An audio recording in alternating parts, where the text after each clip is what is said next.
Olá, tudo bem? Saudações a todos. Hoje nós vamos começar uma aula sobre os fundamentos. Só um momento. Os fundamentos da evolução biológica, tá bom?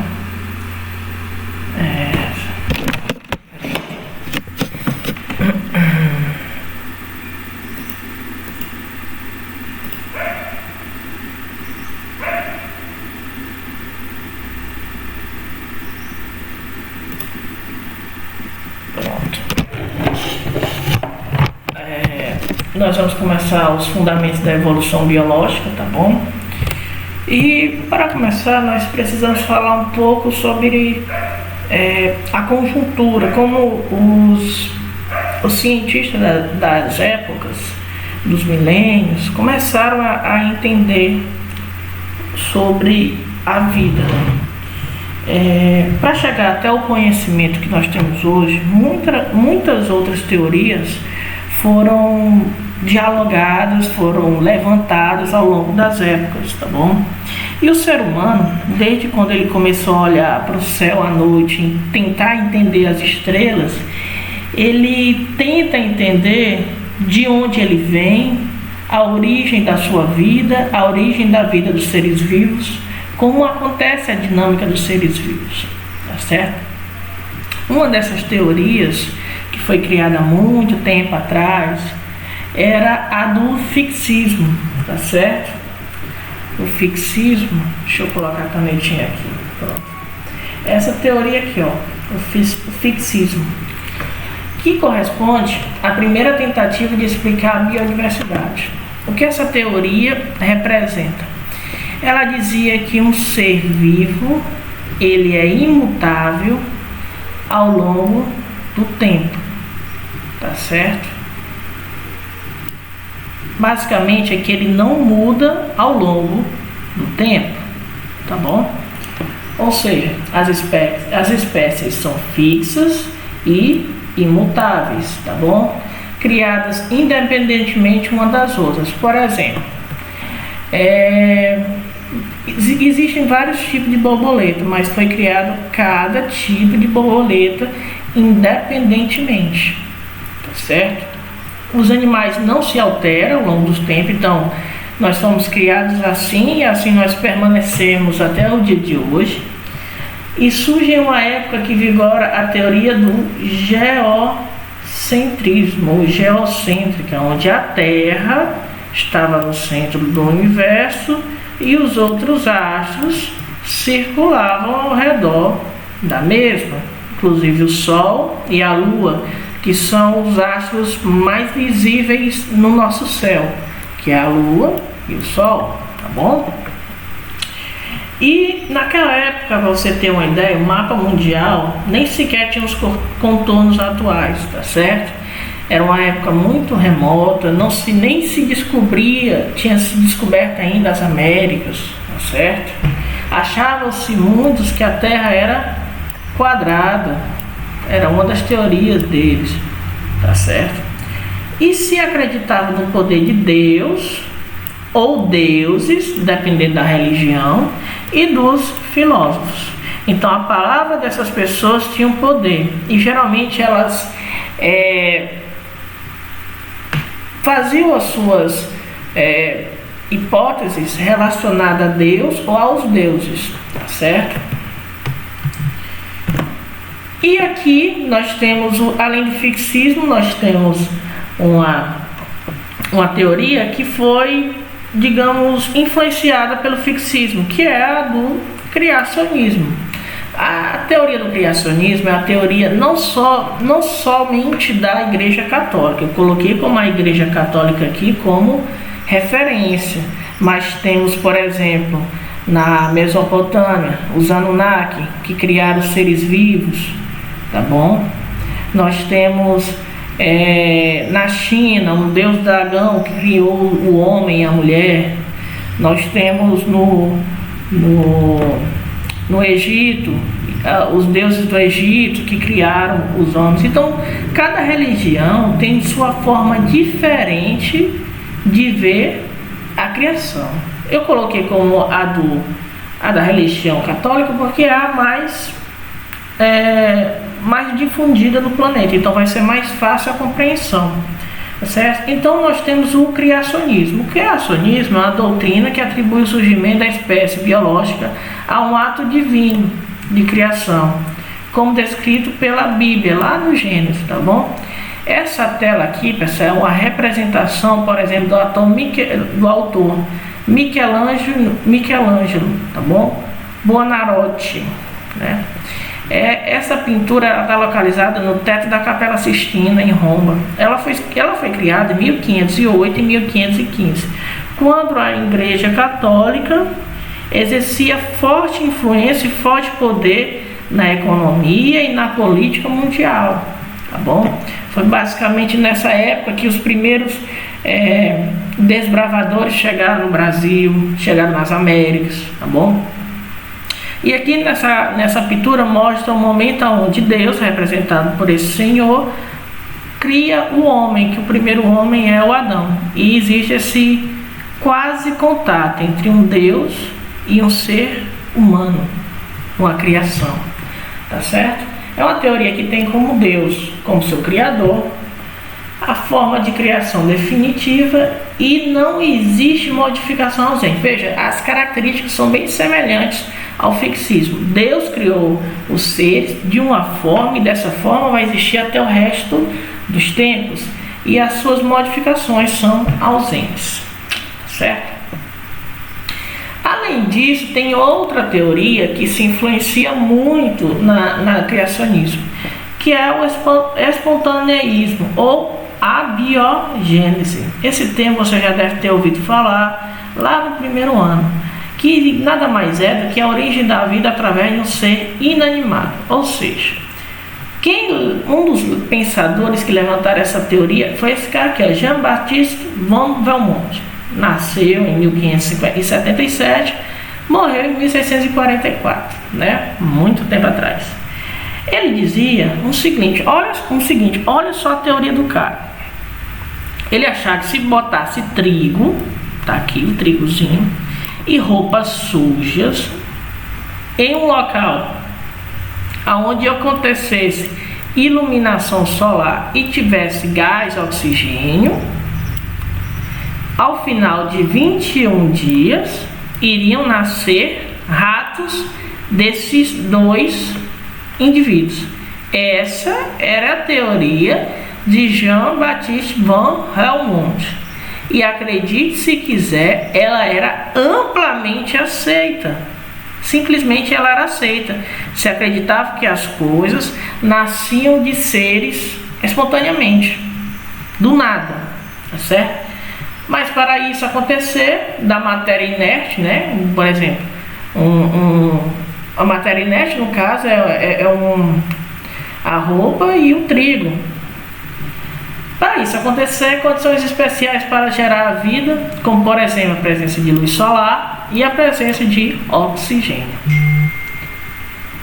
E aí nós passamos à teoria da evolução, aonde existem dois nomes que são os principais teóricos dessa teoria da evolução, né? Que o evolucionismo, os dois são Lamarck e Darwin, tá? Os evolucionistas consideram que os seres vivos da atualidade, de hoje, são resultado de modificações de seres vivos que existiam no passado. Por exemplo, nós hoje somos Homo sapiens, que é o homem moderno, ou esse cara aqui, o Homo sapiens. Mas, de acordo com a teoria do evolucionismo, vários outros hominídeos nos antecederam e nós fomos evoluindo até chegar no homem moderno. Nós vamos ver que desde do procônsul e do Australopithecus, o que mudou basicamente são algumas características, como por exemplo o aumento da calota craniana e aumento no nosso cérebro, perca de pelos, corporais. Vocês podem ver aqui que ao longo dos tempos eles foram perdendo pelos até chegar ao homem moderno, tá bom? Então essa é o presságio da teoria da evolução, que seres mais rudimentares e antigos foram evoluindo até chegar nos homens modernos. Porém, pessoal, isso não é somente para o ser humano, isso também existe para os outros animais, tá certo? Então tá aqui os nossos dois teóricos, que é o do lamarckismo de Lamarck e o darwinismo de Darwin. Hoje nós vamos estudar até o lamarckismo, tá bom? Apesar de os dois serem evolucionistas, existe teoria de um que é diferente da teoria do outro, tá bom? Mas ambos compartilhavam da mesma ideia de que animais evoluíram de animais antecessores, porém de formas diferentes, tá bom? Vamos começar com o lamarckismo de Lamarck, tá bom? Ele era um grande taxonomista francês. Taxonomista é aquelas pessoas que empalham animais, tá bom? Fazem isso por hobby ou por trabalho mesmo, tá bom? Ele defendia que os seres vivos provinham de outros seres vivos. Isso aqui, pessoal, nada mais é do que a teoria da biogênese. Vou botar só bio aqui, biogênese. E cada espécie ocupava um lugar na sua escala natural, aonde o homem estava no topo. Até porque, para ele, o homem estava no topo porque o homem tinha uma maior capacidade de raciocínio. Apesar de que muitos seres humanos não utilizam nem 1% da sua capacidade de raciocínio, mas para Lamarck, o homem estava no topo porque ele tinha a sua capacidade de raciocínio, seu desenvolvimento motor, cultural e social bem alto. Por exemplo, você não consegue ver animais construindo cidades. Você pode ver até animais construindo sociedades, como formigas, que não chega a ser uma sociedade, mas chega a uma cooperação entre animais da mesma espécie, tá bom? Uma colmeia de abelha, uma colmeia das abelhas, entendeu? Mas o homem tem um poder de raciocínio bem superior a qualquer animal. Bem, a teoria da evolução, elaborada por Lamarck em 1809, evidencia dois princípios. Então, Lamarck tinha duas leis. As duas leis que vocês precisam entender são essas: a lei do uso e do desuso e a lei da transformação das características adquiridas. Então, as duas principais leis de Lamarck são essas: lei do uso e desuso, lei da transmissão das características adquiridas. Nós vamos ver agora. Olha, pessoal, vamos lá. Vamos primeiro entender por que essa charge aqui em cima, ó. Bom, pessoal, tanto Lamarck como Darwin foram altamente criticados nessa épocazinha aqui, que eles desenvolveram, nessa épocazinha aqui, ó, 1809, por volta dos anos 1800, que eles desenvolveram as suas teorias. As pessoas não acreditavam e as pessoas ainda eram céticas a esse tipo de pensamento. Elas sempre queriam condicionar a sua teoria às leis da igreja, à Bíblia e etc. Por isso ele foi muito criticado e foi ridicularizado. Botaram a cara do cara numa girafa, por exemplo, né? E não foi diferente de Darwin, não. Darwin, mais pra frente, eu vou mostrar que botaram a cara dele no macaco, porque ele foi dizer que acreditava firmemente que nós tínhamos descendente em comum. Ele nem sequer disse que tinha descendente com macaco, ele disse que tinha um descendente em comum com grupos de primatas grandes, como orangotangos, gorilas, chimpanzés, tinha um antecedente em comum com o ser humano. E já foi criticado, disseram que ninguém era parente de macaco, e criticaram muito ele, tá certo? Então, primeira lei, que é a lei do uso e do desuso. Primeira coisa, para essa lei existir, precisa de modificações ambientais. Lembre-se que na época, na Terra primitiva, a Terra sofria constantes mudanças climáticas, ambientais. Inclusive, na Terra existia um supercontinente chamado Pangeia, que ao longo dos tempos ele foi se fragmentando e foi transformando e construindo os novos continentes que nós conhecemos hoje, Américas, Europa, Ásia, Oceania, por aí vai, África, tá bom? E com as modificações ambientais, os animais passaram a ter novas necessidades. E através dessas novas necessidades surgiram novos comportamentos. Nesses novos comportamentos, características do seu corpo que eram utilizadas, uso, que não eram utilizadas, desuso. Por exemplo, aqui a girafa, um ancestral original com pescoço curto. De acordo com Lamarck, ancestrais anteriores à girafa tinham pescoço curto. E eles desenvolveram a estrutura do pescoço para poder conseguir alcançar o topo das plantas ou topo das árvores, onde tinham os melhores alimentos. Pescoço curto das girafas foi eliminado e pescoço longo foi adquirido. A lei de adquirir uma nova característica. E essa característica foi passada aos seus descendentes. A lei do uso e desuso, por exemplo, eu vou colocar, sair aqui, descartar. Vou sair aqui rapidinho e vou colocar aqui cobra, falso pé de cobra. Existem algumas cobras, pessoal, que tem falsos pés, pseudópodes. Deixa eu ver se eu vou encontrar alguma. Não, aqui vai mostrar de cobra. Não, aqui não vai mostrar direitinho o que eu quero. Poxa vida, mas tudo bem. Existem algumas cobrazinhas, pessoal, alguns répteis que eles possuem pseudópodes, que são falsos pés, tá bom? Que ao longo dos tempos eles foram voltou aqui de novo.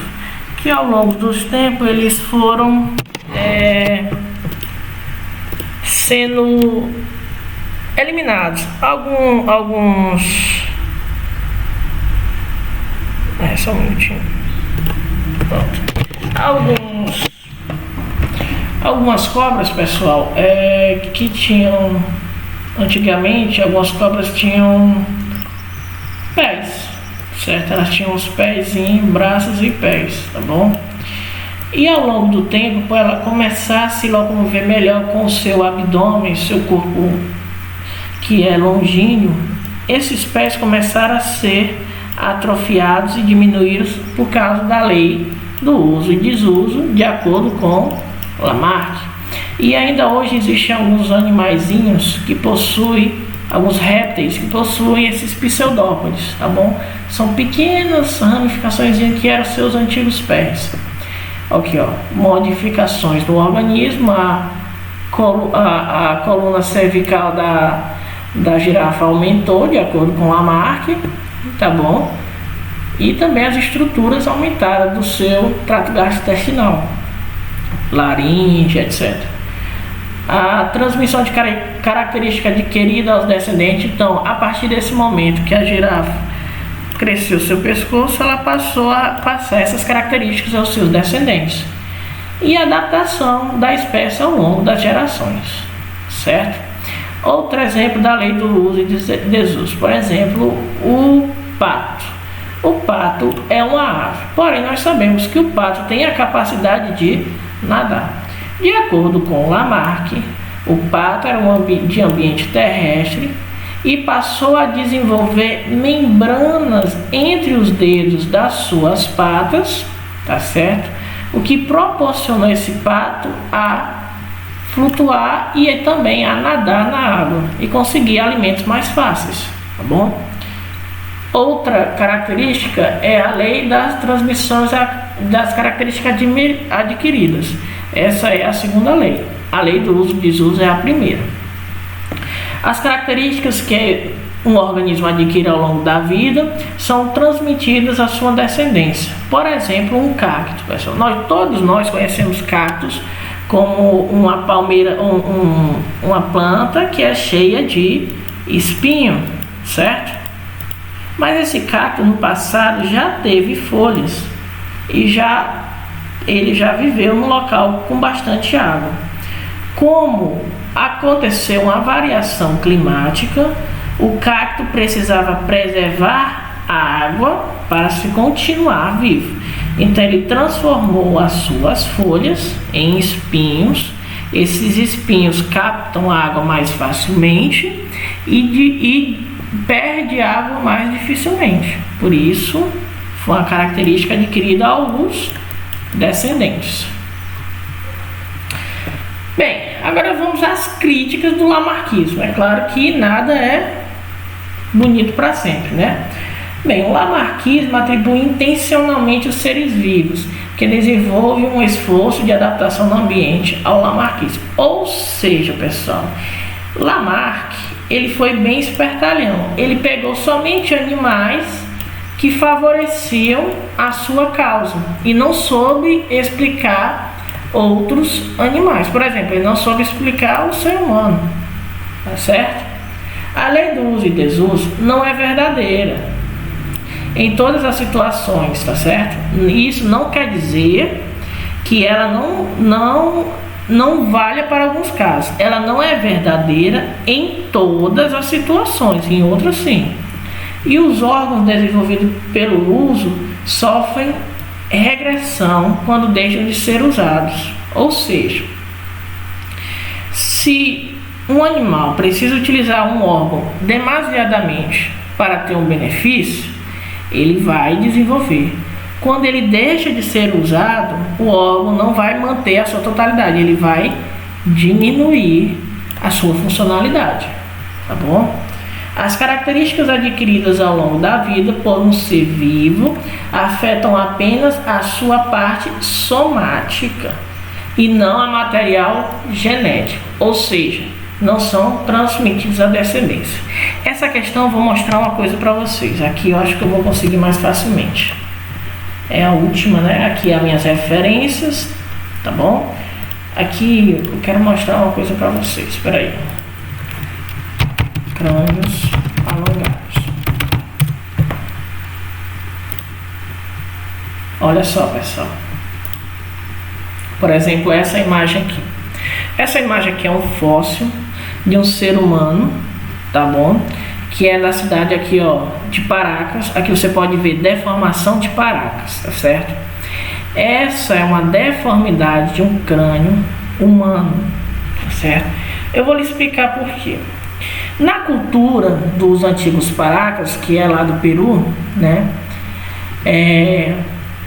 Na antiga cultura deles, quando a criança nascia, eles colocavam uma faixa na cabeça da criança para fazer com que as fontanelas se desenvolvessem mais lateralmente, tá certo? Era colocada aqui, ó, uma faixa bem na fontanela da criança para esse crânio se desenvolver mais lateralmente. O crânio crescia, tá bom? O cérebro continuava sendo abrigado e ficava com essa deformidade.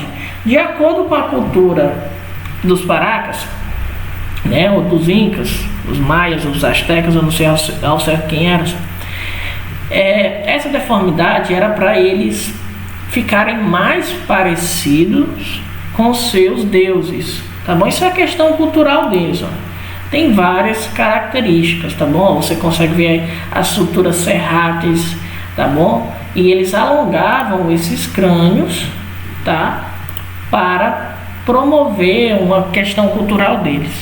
Porém, entretanto, todavia, apesar deles conseguirem mexer no seu fenótipo, no seu crânio, eles não transmitiam essa característica para os seus filhos. Então eles sempre tinham que amarrar culturalmente a cabeça da criança para poder ficar parecido. Mas a criança, se nascesse e não fosse amarrada, iria continuar normalmente, é uma criança humana, normal, o crânio ia se desenvolver normalmente. Também temos os pescoços alongados da África. Olha aqui, não exatamente da África, mas da Índia, mas temos da África também. Algumas mulheres da região, a cultura da mulher da girafa.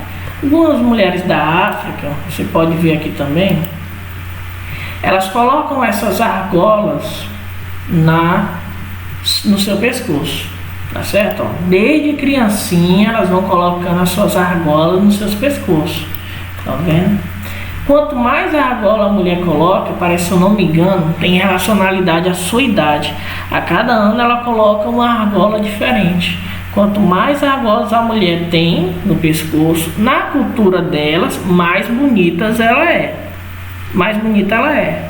Conseguem compreender? Isso é questão cultural. Por exemplo, aqui, ó, a garotinha tirou, ó, o tamanho do pescoço que fica bem alongado. Isso aqui já são mais na questão asiática, mais para asiático, mas em várias culturas tem essa questão das argolas, colocar as argolas no pescoço.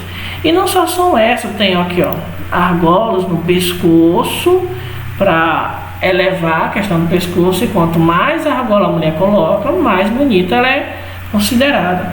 Não tem só essa modificação corporal, por exemplo, colocar essa parte de cerâmica dos lábios, tá bom?